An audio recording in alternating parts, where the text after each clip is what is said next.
en materia del financiamiento a ese ministerio. Te hago la pregunta porque, como es de conocimiento, el Indotel, y quizás esa es una de las piedras en el zapato o en el camino que va a encontrar el proyecto de ley para crear el ministerio, que creo en ello firmemente. Leí todo lo que me enviaste ayer, no me pude leer la tesis porque es bastante voluminosa, pero prometo, 300 páginas. Pero prometo leérmela porque me apasiona el tema y creo en eso. Y creo porque, y eso nos llevará a otro tema. Precisamente el próximo viernes, el doctor Leonel Fernández y la Fundación Global Democracia y Desarrollo están convocando a un evento importante sobre inteligencia artificial. Y discutía con el doctor Fernández.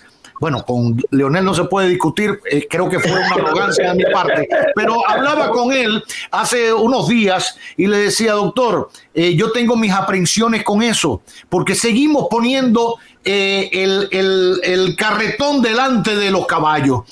Nos pasó cuando empezó Internet y la globalización de todo, y después nos dimos cuenta que había que regularizar Internet. Y había que regularizar las redes. Ahora, ¿cómo le ponemos el cascabel al gato? Y lo mismo está pasando con las inteligencias artificiales, que nos deslumbramos con que un robot, una cosa nos responda y ChatGPT nos responde y crea no sé qué vaina y no sé qué cosa. Cuando eso caiga en unas manos terroríficas y se le dé ya hay uno de Rusia también.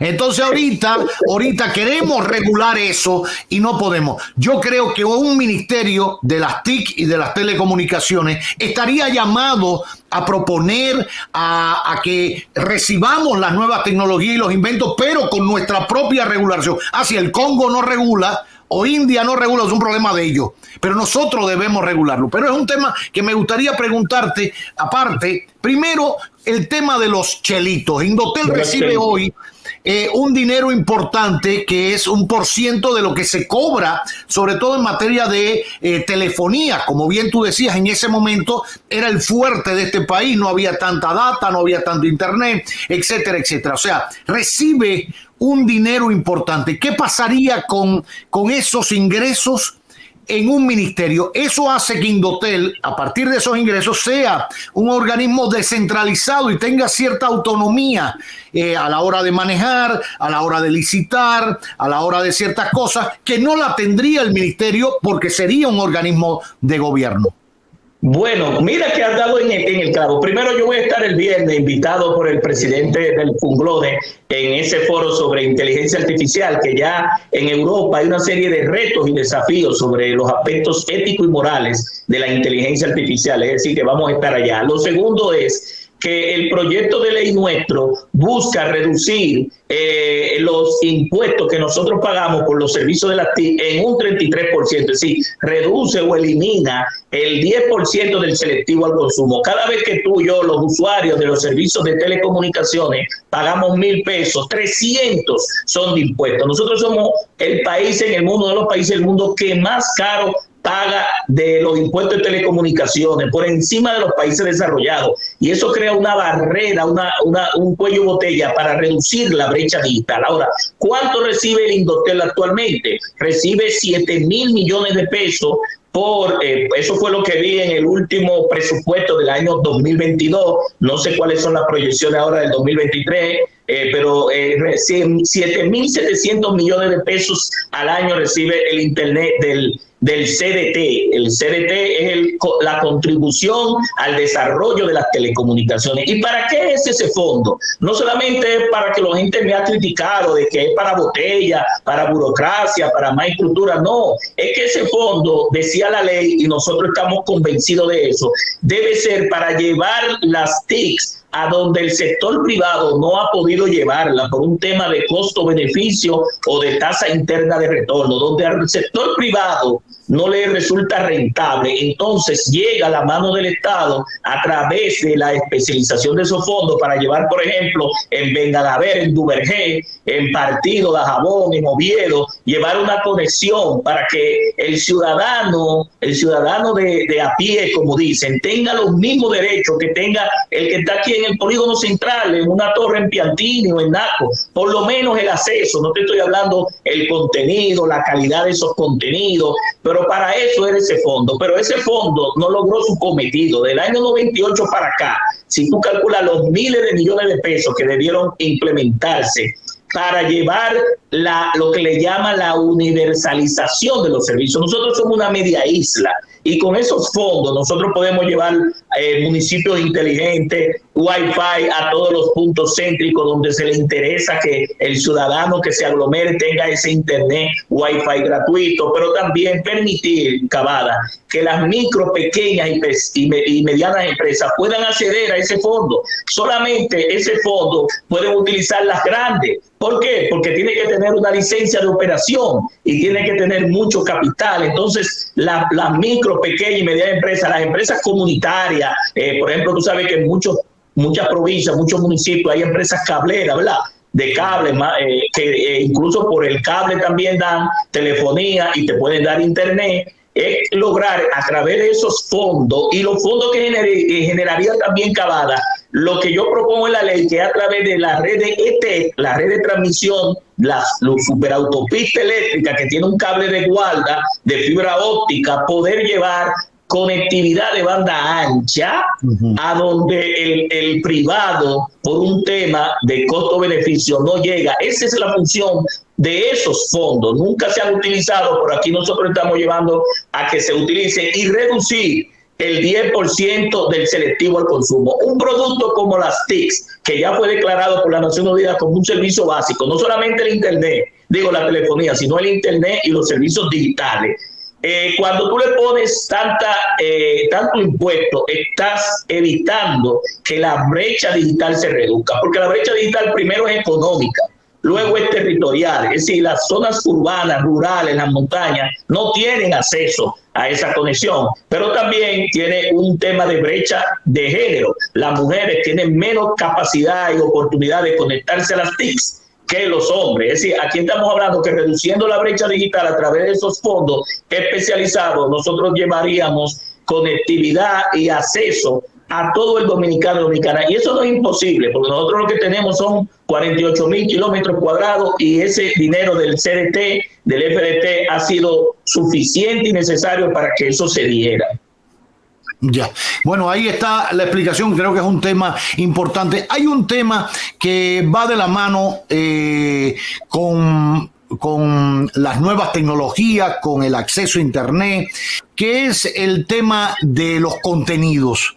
El ministerio no se concentraría en eso. Lo digo porque en una ocasión, bueno, he visto que, por ejemplo, hay un grupo de veteranos periodistas y de abogados que han estudiado un proyecto de ley para manejar los contenidos en las plataformas digitales y pretenden y proponen crear un instituto para este tema de las comunicaciones, que incluso también sea formativo y que venga a sustituir un poco la ley que ha creado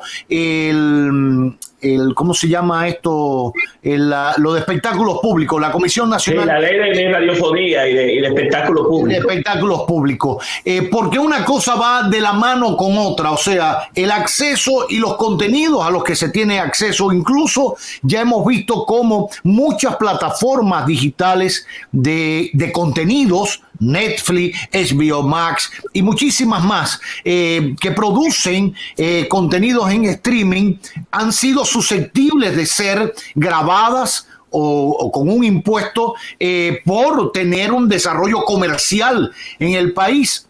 Y bueno, nada más se ven esas empresas de cara, que son empresas de comunicaciones o de plataformas de comunicaciones de cara a impuestos internos. No tienen otra contraparte para hablar de tú a tú en materia de comunicación. Se incluye de alguna manera dentro del ministerio una visión hacia los contenidos, no desde el punto de vista para censurar, sino para incluso generar nuestros propios contenidos. Mira, precisamente en la ley, parece que te la leíste bien, establece que parte de esos fondos van a ser utilizados para promover en lo que le llaman los institutos tecnológicos comunitarios, el ITLA, el parque cibernético, toda una filosofía y una cultura de generación de contenidos locales, que se haga promoción a través de los estudiantes, de los politécnicos, del Infotec, de los institutos vocacionales, para desarrollar contenido y contenido de calidad, que sea autóctono, que sea nuestro, y sobre todo que estos contenidos, ya la ley no entra a los temas de la regulación de esos contenidos, sino el fomento. Nosotros aquí en la Cámara de Diputados, Cavada, se está discutiendo un proyecto en la Comisión de Comunicación Social, no de las TICs, sobre la regulación de los contenidos, porque ahí entramos en un hilo muy fino entre la libre expresión del pensamiento, el derecho a estar informado, la censura previa, las responsabilidades que tiene el que genera el contenido, el audio, el video streaming, el propietario del emisor, el propietario de la plataforma, el entrevistado, el entrevistador. Es decir, que hay unos temas que entrarían en juego. Y aunque no entra en esos detalles, que es en algunos casos no en Internet, sino en la ley que establece la comisión, que es una comisión que hay sobre espectáculos públicos que no funciona, no tiene recursos, pero ya nosotros se nos ha acercado la gente de Adora, el Indotel, la Internet Society, capítulo RD. Es decir, el Internet tiene un gran problema de gobernanza, que fue una red desarrollada con un protocolo que se llama TCP/IP, una red abierta donde se crece como la verdolaga, y que para los estados se le hace muy difícil el controlar y el regular. Tiene muchas veces puertas traseras, te pone un tema de prohibición y de regulación, pero siempre el experto busca puertas o hoyos tecnológicos para poder acceder y seguir haciendo lo que se prohíbe. Es decir, aquí tenemos siempre un tema continuo, y por eso entra ahí también los aspectos de ciberseguridad con el tema del proyecto de ley, pero no entramos en esa barrera de regulación de contenido porque sabíamos, Cavada, que vamos a enfrentar muchos intereses, muchos sectores. Imagínate que a eso le agregáramos el tema de los medios, los periodistas, donde cada vez que yo he visto aquí que hay un tema de esto, de censura previa, de difamación, crea un problema muy grande hasta de la Sociedad Interamericana de Prensa. Entonces quisimos separar la parte de regulación de contenido, que es importante, pero sí en la generación del contenido, y que ya la regulación sobre la parte ética, moral y de valores y de principios sobre esos contenidos lo tenga otro ente, para no entrar más en todos los intereses, porque tuvimos una experiencia con la ley 6317, con muchos intereses y mucho poder. Y en esta sabemos que aunque hay intereses, va a llegar el timing político. Toda ley tiene un timing político para que llegue su aprobación y su promulgación. Yo estoy seguro de eso porque la experiencia aquí me lo ha demostrado. Fuera de los intereses poderosos o particulares, siempre en algún momento llega y se sobrepone el interés colectivo.